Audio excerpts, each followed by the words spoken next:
can't think of a video game franchise whose stars faded more than the Silent Hill series. The original Silent Hill was basically to Resident Evil what Sonic was to Mario. Though it was very much taking its cues from the daddy of the survival horror genre, it set itself apart by doing its own thing, taking the visceral sci-fi horror of Resident Evil and replacing it with the sinister psychological occult horror. When it was released in 1999, it quickly became one of the iconic games of the genre, as well as the marquee titles for the PS1. It would be then followed by Silent Hill 2 a few years later, which was not just one of the best horror games of all time, but one of the greatest horror stories, period. Silent Hill 2 was sort of a perfect storm in gaming. It was created by a passionate team of developers who believed in what they were making, they had the full support of a major publisher who was willing to give them the space to do their own thing, and they had a large audience ready to consume the game. This is probably why Silent Hill 2 ended up being the peak of the series, as Konami would take a different approach in an effort to capture lightning in a bottle a third time. Rather than throwing a bunch of money at Team Silent and telling them to go nuts, they split the team into two groups in an effort to get Silent Hill on a yearly release schedule. They also took a more active role in development, which didn't really jive well with the independent-minded Team Silent. Though the two games that resulted from this pivot were still pretty good, they didn't receive the same praise Silent Hill 2 did, and they sold fewer copies. Konami would then disband Team Silent and would shop the series out to any studio who was willing to work for cheap. Now, to be fair, not every game that came out after Team Silent was taken off the series was bad. Shattered Memories, for instance, while not a particularly good survival horror game, is still worth playing because of what a creative success it is. And you know what? I think Silent Hill Downpour gets a bit of a bum rap. The worst games in the series for my money are Silent Hill Origins and Silent Hill Homecoming, and even then I wouldn't call either of them that bad. But again, they were a far cry from the quality of the first four games. So when Konami's Month of Madness, a month that saw a breadth of releases in the series, utterly failed, Konami gave up on trying to recapture the magic of Silent Hill 2. The series would disappear, and though there was an attempt to revive the series in 2015 with Silent Hills, which was set to be made by an all-star creative team, the leader would have been Metal Gear creator Hideo Kojima, who would part ways with Konami just a few months after the announcement, effectively killing the project, much to the disappointment of, well, everyone. It wouldn't be until 2003 that something would come out of the series again. By this point, the horror genre was seeing a revival due to the 1-2 punch of Resident Evil 7 and the RE2 remake. Remakes of classic horror games were becoming all the rage, and people very quickly started asking for a remake of Silent Hill 2. Konami would announce that they were granting fans' requests in addition to announcing a brand new game in the series. However, Silent Hill F, as it would come to be called, seems to have had fans scratching their heads. Though there was, of course, a great deal of excitement surrounding the prospect of playing a brand new Silent Hill game, many were confused by what appeared to be a Japanese setting and some kind of Korra-like growth. I honestly didn't give it a whole lot of thought when it was announced, as my focus was mostly on the Silent Hill 2 remake, which, by the way, was excellent. Its quality got me excited for Silent Hill F, especially when it was releasing so close to October, the exact right time I wanted to play something like this. I picked up my copy day one, and nah. Though I wouldn't call Silent Hill F terrible, I wouldn't say it's good either. Hinako! How dare you speak to your parents like that? Dear, please calm down. This Junko knows how to show some respect. Why the hell can't you be more like her?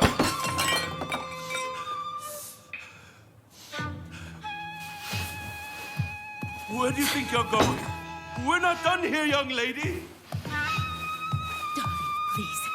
You've already made your point. Then why isn't she listening to me? If you hadn't spoiled her so much, she wouldn't act like such a brat all the time. Hinako, don't go. Your father's just worried. I'm gonna go see my friends.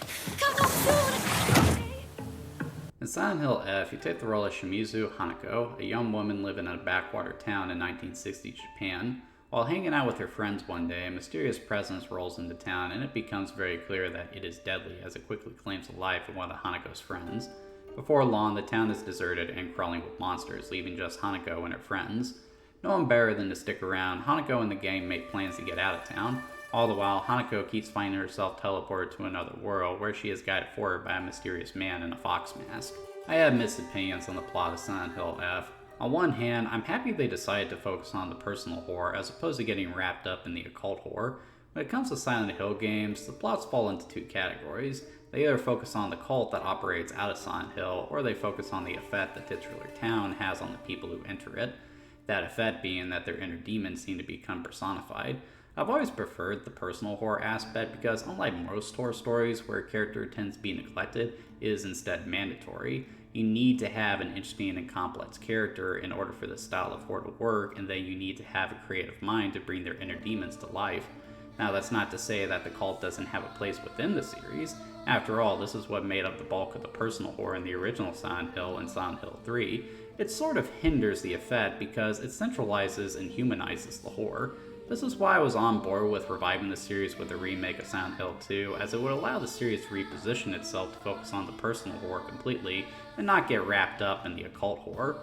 Or at least, that was the case until they announced a remake of the first Silent Hill game, but I digress, I'm excited about that too. And as far as personal horror goes, Silent Hill F has a pretty good idea for one. The game does touch on some pretty strong topics that could lead to some hardcore trauma. Societal expectations, gender norms, the fear of growing up, the betrayal of childhood friends, and an abusive home life. Some of it I actually found would have only been possible due to the fact that they took the game out of Silent Hill, that is the fictional town. I don't think I'm spoiling anything when I say that this is really a Silent Hill game in name only, as there is little if any connection to the rest of the series. One of the criticisms I will be making throughout this video is that Silent Hill F rarely ever feels like a Silent Hill game, but I acknowledge that for the story they wanted to tell, it wouldn't have made sense if it took place anywhere other than 1960s Japan. So in that regard, the narrative is successful. However, while the story in general actually is really good, what I start to take issue with is the execution. The main issue for me is the pacing. For starters, the game lacks a key narrative hook. Now, I think it's clear I play a lot of video games, so it's very important to me that a game grasps my attention right away, and Silent Hill F fails to achieve that. The game opens with a couple of flashbacks to Hanako's past before she storms out of her house following an argument with her father.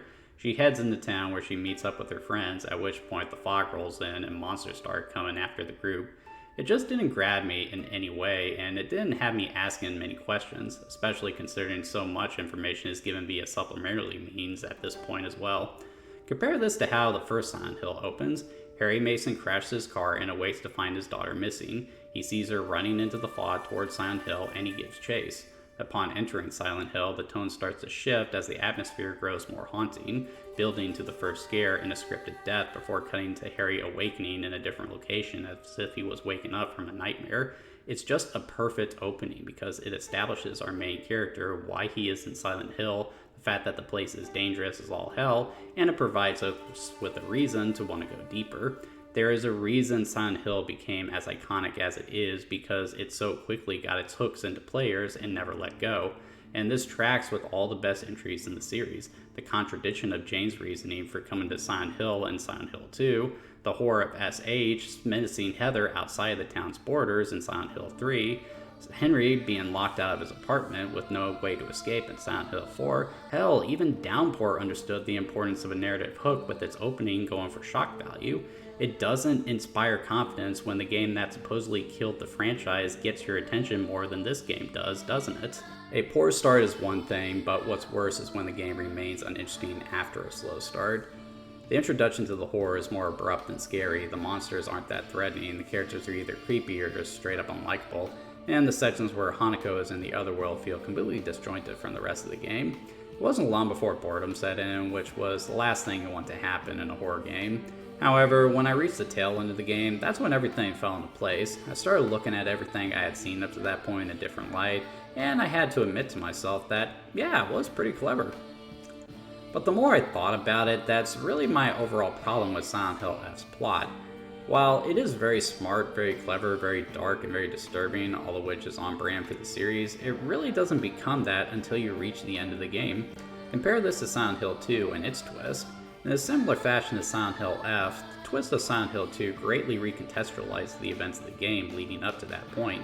Hell, in a very complex and profound way, as it seems my perspective on what it all means changes from playthrough to playthrough. However, the reason Silent Hill 2's plot is so successful is because even before you get to the twist, the game is still interesting. You feel for James, you are sympathetic to the other characters in the town, and the town itself is just a fascinating enigma. Even for people who have played the first game, as the town and lineup of monsters are completely different. The reason the twist ends up working as well as it does is because when you start, you think the game is about one thing, and then it turns out to be about something else completely. Silent Hill F feels like it is one thing from start to finish, with the twist really only explaining why everything in the game is so offbeat. It also doesn't help that characters in the game are pretty uninspired.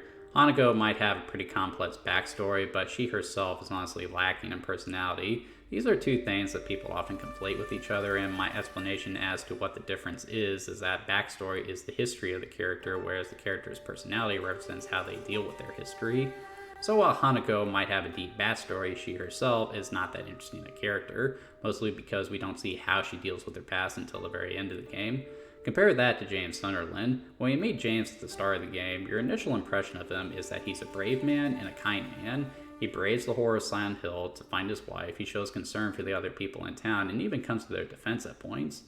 Then as the game goes on, other aspects of James' character become clear, and you realize James is very much a character who has been broken by the greater world, and that his greatest tormentor is himself.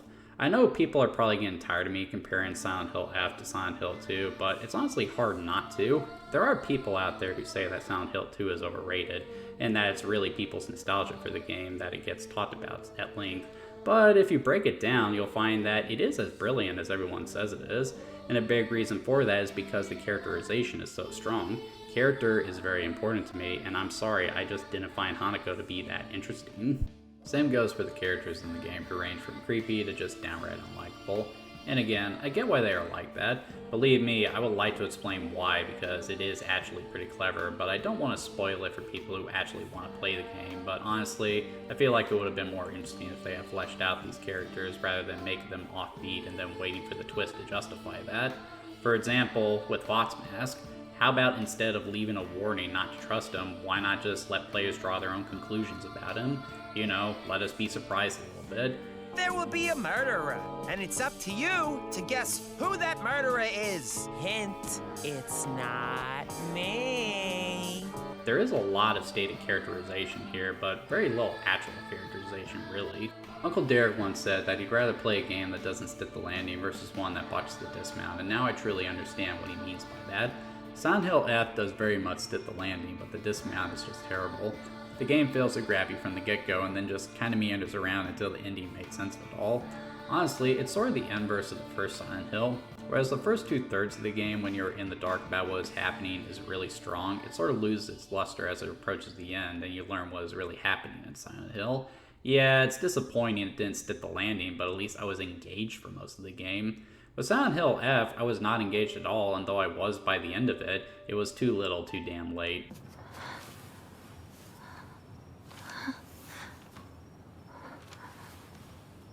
Shall we get going? Hinako.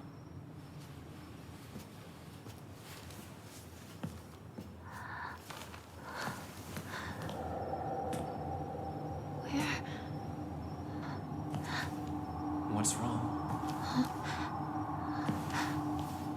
This way.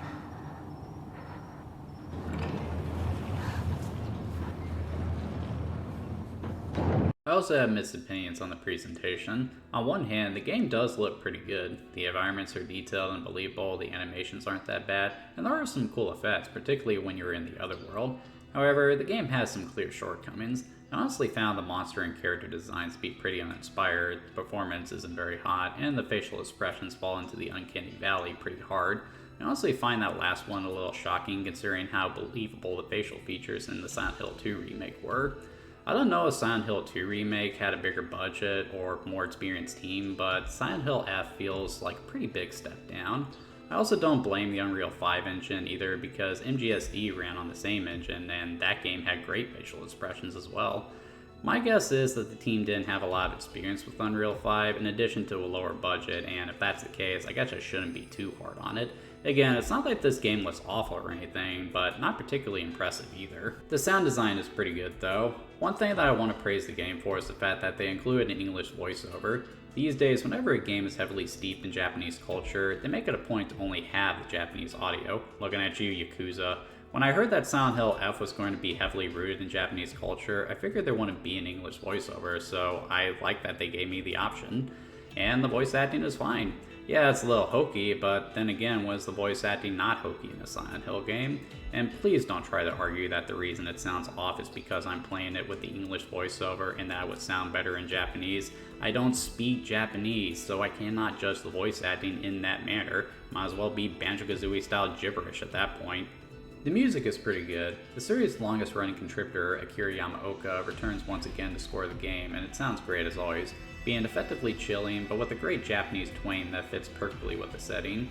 The ambience is stellar. A highlight for me was a section in school because I'd often hear what sounded like someone running past whatever room I was in, which made me wonder if something was coming after me. It also feels really good to smack monsters around, so while the overall presentation leaves something to be desired, it is still at least up to snuff in regards to sound. It's clear to me that more money and talent was thrown at the Silent Hill 2 remake, and that sort of left the Silent Hill F team out to dry.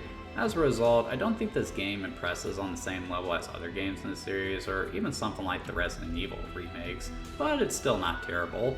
At the very least, the sound is great. Go home. The store's closed for the day. Sakako. Even if you're gone, I'll keep my promise. No matter what.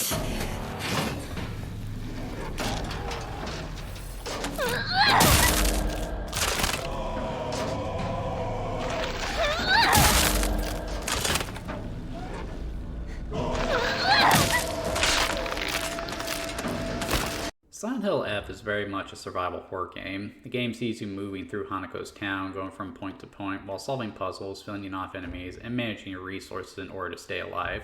Sounds pretty much on brand for Silent Hill, doesn't it? Well, it is for the most part, but there is one key thing that is missing, and that's the radio. In previous Silent Hill games, you had a radio that would blare static whenever an enemy was nearby. The louder it was, the closer the enemy was. I've heard some people say that the radio was never that useful in getting a beat on enemies, but people who say that are missing the point. The radio served more the purpose of creating that psychological horror, as the outer edge of its range was well outside your field of vision within the fog or darkness. So the radio starts going off and you're suddenly on edge because you know something is out there, but you can't see it. Removing it ruins that completely, and thus the psychological effect doesn't have the same effect here. Monsters just sort of appear without much fanfare, and they're usually preceded by some kind of telltale sign of their presence. In other words, they don't surprise you. Now, helping matters is that exploration is sort of downplayed here. I sort of felt like the game kept you on a pretty consistent path, which wasn't a good thing because it made the game feel like a walking simulator a lot of time. Which, really enough, is what I thought the Silent Hill 2 remake was going to be. It's a shame that's the case because Silent Hill has always been really good with its exploration. You often had to explore the town to figure out how to find your way to the next point of interest, and once you reached that point of interest, you'd have to explore the area to find items and clues needed to solve puzzles that stood in your way. In Silent Hill F, not only do you rarely linger in one area, the puzzles tend to have everything on hand in the immediate vicinity to solve them. Not helping matters is that these puzzles aren't that great, though a few of them are alright and simply require a good old-fashioned detective work to solve. Others range from obtuse to downright bullshit. The one that annoyed me the most was the puzzle bots in the school. The hints that they give you are vague, and the symbols on the bots aren't exactly clear what they're supposed to be. I got so frustrated with it, I went ahead and pulled up a FAT, which I hate doing in a game like this. Granted, I've had to do that in other Silent Hill games, but I was never happy when I had to do that there either. Then again, I openly admit that I suck at puzzles, so maybe it's just me, but I found a good chunk of them to be pretty crappy. And then we have the combat. What concerned me right off the bat about Silent Hill F was the fact that it would focus completely on melee, which I never felt was a good approach for horror because you were basically inviting enemies into your space rather than working hard to make sure they stay the fuck away from you. Not to mention the fact that one of the defining characteristics of Silent Hill is that you play as normal people, not combatants, so complex combat systems are always ill-advised. That being said, the melee combat here is for the most part good and effectively builds on the system from the Silent Hill 2 remake. You have a light and heavy attack now as opposed to a single melee attack. You also have a stamina bar, which will leave you defenseless if it runs out, which is good because it discourages you from trying to fight multiple enemies at once. You also have a focus meter, which basically allows you to slow down time for a bit and highlight instances in the enemy's attack patterns where you can land a devastating critical hit. And of course, you have a dodge, but rather than it feeling like a boxer dancing around an opponent or slipping punches, it feels more like a character desperately scrambling out of the way of an attack. All of this is further balanced out by the fact that you still have to manage resources, especially your weapons, which have the whole entire mechanic of weapon durability. However, this is probably the best use of weapons durability I've seen in the game, mostly because the weapons actually feel like they last as long as they should. It feels believable, certainly more so than in Breath of the Wild, where it feels like your weapons break every couple of minutes. The combat is smartly done. It's very much a high-risk, low-reward kind of thing, as it should be, but there is one big problem.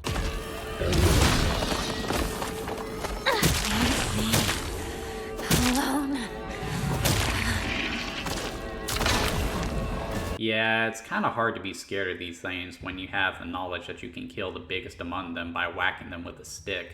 As a result, the enemies end up becoming more of a nuisance than anything, which is never something you want to happen in a horror game. This is typically why I prefer combat to be ranged in a horror game, preferably with guns, because though we often don't appreciate it due to their commonality in games, are very powerful weapons.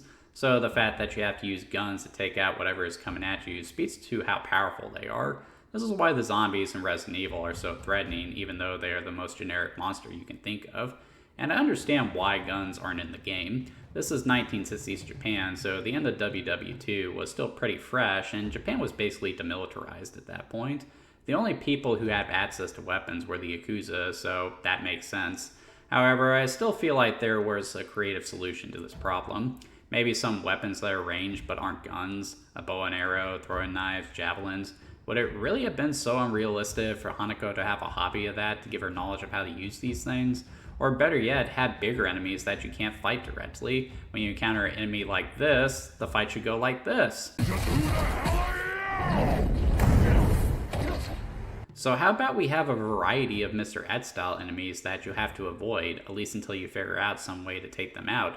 Kind of like the regenerators in Dead Space. That would actually be brilliant for Silent Hill because it would combine combat with puzzle solving. Wouldn't that be cool? So yeah, Silent Hill F didn't really do it for me. Though it wasn't the worst survival horror game I played, it was far from the best either.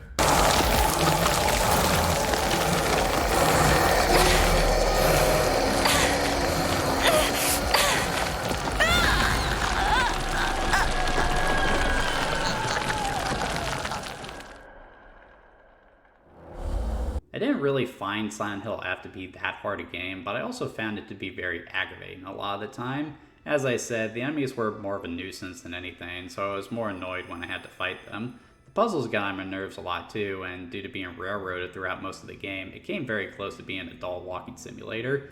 Then there are some segments of the game that just piss you off for no reason. The most annoying section of the game was the Scarecrow puzzle. How this works is that you get a hint from these faceless scarecrows, and then you have to pick one out of a set. Get it right, and Scarecrow will point you in the right direction, but get it wrong, and they come to life and attack you. It's actually a pretty cool puzzle, but the problem is that the last couple are far too vague for you to discern the right answer, and to make matters worse, enemies are sneaking up behind you every time you turn your back, meaning that you don't really have time to take a hard look at the choices and make an educated guess. On the last one, I just kept picking scarecrows and running if I got it wrong until I got the one I wanted, which I don't think is how this puzzle was supposed to function. It's also interesting to note that I played the game on the easy puzzle setting, so yeah, I'd hate to see what this is like on the higher difficulties. Oh, by the way, kudos for having a separate puzzle difficulty. A lot of Silent Hill games forgo that for some reason. Silent Hill F clocks in about 8 hours, which might be a bad thing for some people, but for me it was a strength. Silent Hill F dragged bit time for me, so I'd rather it be reasonably short rather than needlessly long. The replay value is there too, with New Game Plus and 5 different endings, so that's about 40 hours total that you can get out of this game, which is acceptable for full price. I think the big question is going to be whether or not you are going to want to play it again, and for my money, the answer to that question is no. I really don't see myself playing this again outside of the showcase, but that will be a long way off. Personally, I'd recommend a purchase of the Silent Hill 2 remake if you haven't played it already, but if you have, might I suggest Signalis?